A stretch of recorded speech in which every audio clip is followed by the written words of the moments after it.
Même rub, même viande, 120 degrés d'un côté, 220 de l'autre, deux cuissons différentes. Qu'est-ce qui change vraiment? Tu risques d'être surpris, c'est l'épisode du jour dans Kamado 101.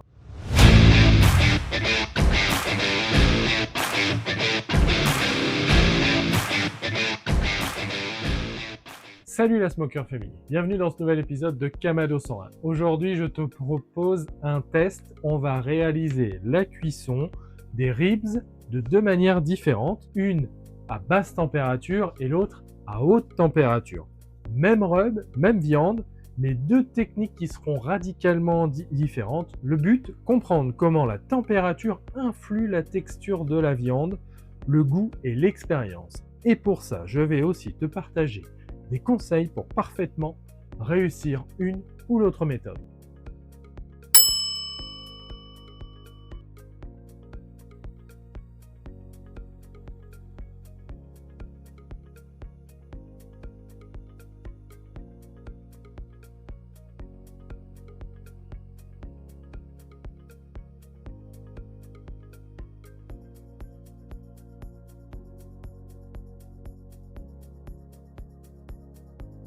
Ok, donc là on a préparé avec Raph les ribs sur lesquels on a appliqué un rub Jack Daniels, donc un rub qui était déjà prêt.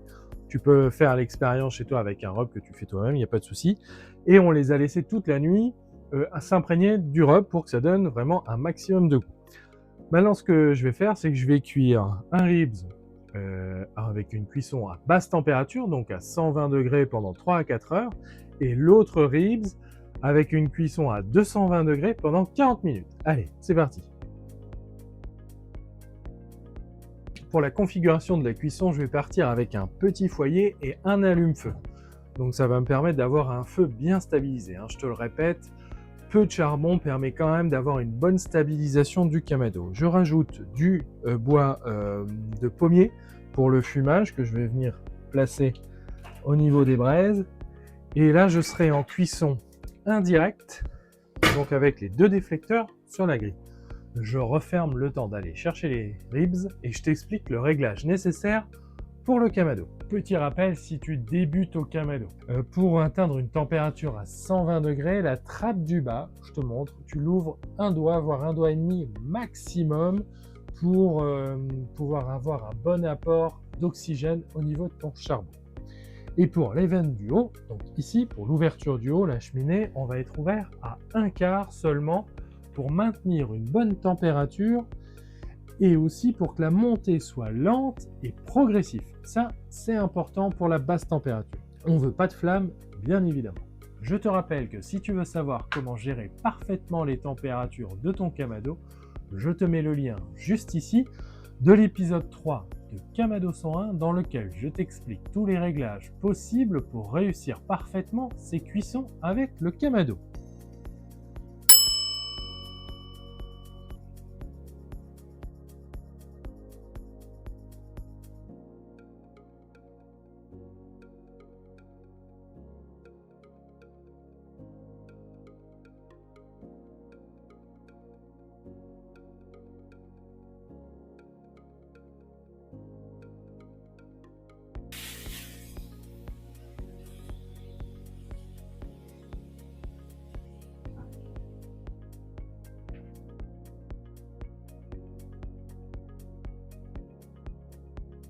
Je te rappelle que plus tu vas mettre de charbon, plus ça sera difficile de maintenir la température et de stabiliser ton kamado. Alors, mets-en suffisamment pour tenir toute la cuisson, mais pas trop. Le but ici, c'est la tendreté.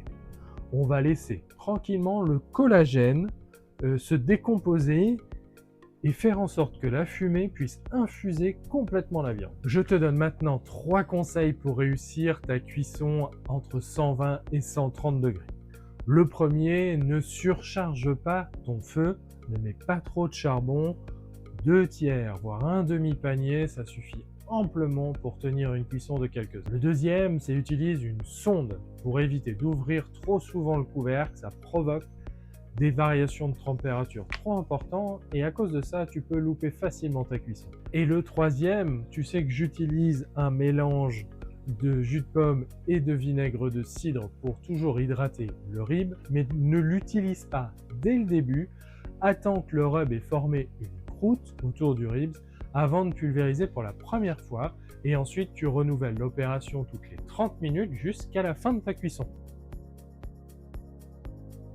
J'attaque maintenant la deuxième cuisson, même kamado, même approche de la préparation, c'est-à-dire la même viande, le même rub. La seule chose que je vais modifier maintenant, ce sont mes réglages pour être à 220 degrés. Et comme sur mon kamado, j'ai la possibilité de faire un côté direct, un côté indirect, je vais garder qu'un seul déflecteur sur les deux. Pour les réglages, c'est très simple, je vais ouvrir les aérations, utiliser un panier à charbon un peu plus rempli et beaucoup plus large pour monter rapidement à 220 degrés tout simplement. Cette cuisson a pour but d'aller chercher du croustillant, du caramel, du snack, mais attention, il faut être vigilant parce que c'est très rapide. Pour ceux qui débutent, comme pour la cuisson à basse température tout à l'heure, je te montre comment faire les réglages de ton kamado pour atteindre et stabiliser 220 degrés. Tu vas ouvrir complètement ta trappe du bas, voire aux 3/4, et tu laisses l'ouverture du haut ouverte, je pense, à moitié, comme cela. Tu peux t'aider d'un thermomètre posé sur la grille ou d'une sonde connectée pour être sûr que ta température soit bien stable. Et là aussi, tu peux revoir tous ces réglages dans l'épisode 3 de Kamado 101. Et surtout, n'hésite pas à t'abonner, car tu trouveras par exemple dans la playlist Kamado 101 toutes les séries de vidéos et tous les réglages expliqués pas à pas pour maîtriser parfaitement ton kamado.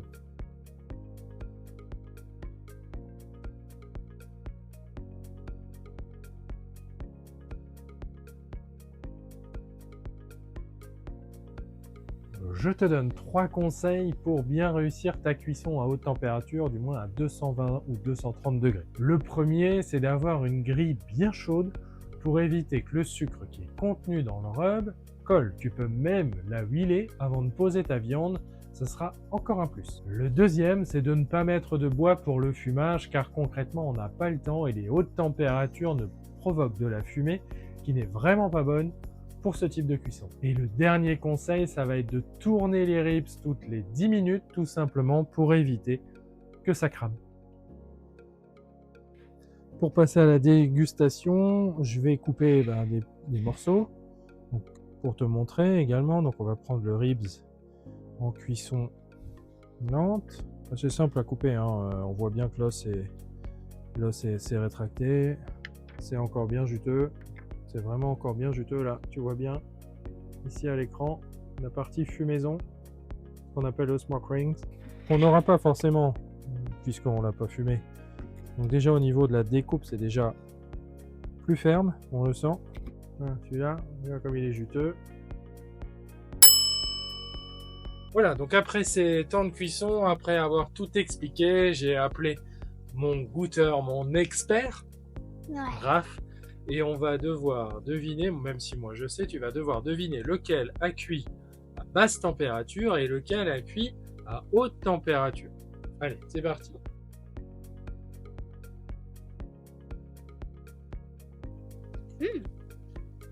Celui-ci est bon. Ouais.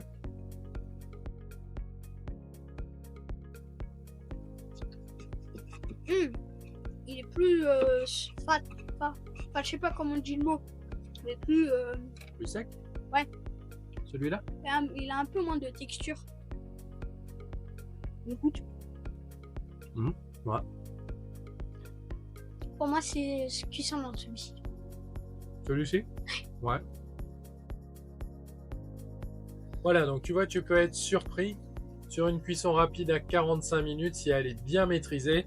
Et ben ton ribs il sera vraiment très bon. Par contre, tu auras une structure beaucoup plus ferme et c'est normal puisque la viande et le gras n'auront pas le temps de fusionner et le collagène ne va pas produire ses effets de tendreté. Alors c'est vrai que la cuisson lente, elle sera plus douce, ça sera moins ferme, mais bon, ça c'est une question de goût. Il y a quand même deux choses différentes et tu vois bien que une cuisson lente, une cuisson rapide, finalement ce qui compte, c'est ce que tu aimes et ça dérange personne pour la dégustation. Que tu sois dans la team low and slow ou dans la team fast, eh bien finalement, tu vois, avec le kamado, on peut vraiment gérer tout type de cuisson Le principal, c'est de bien maîtriser ces réglages et de bien maîtriser les températures. Dis-moi en commentaire ce que tu préfères. Et si tu veux apprendre encore plus de techniques comme celle-ci, ben tu sais parfaitement ce qu'il faut faire.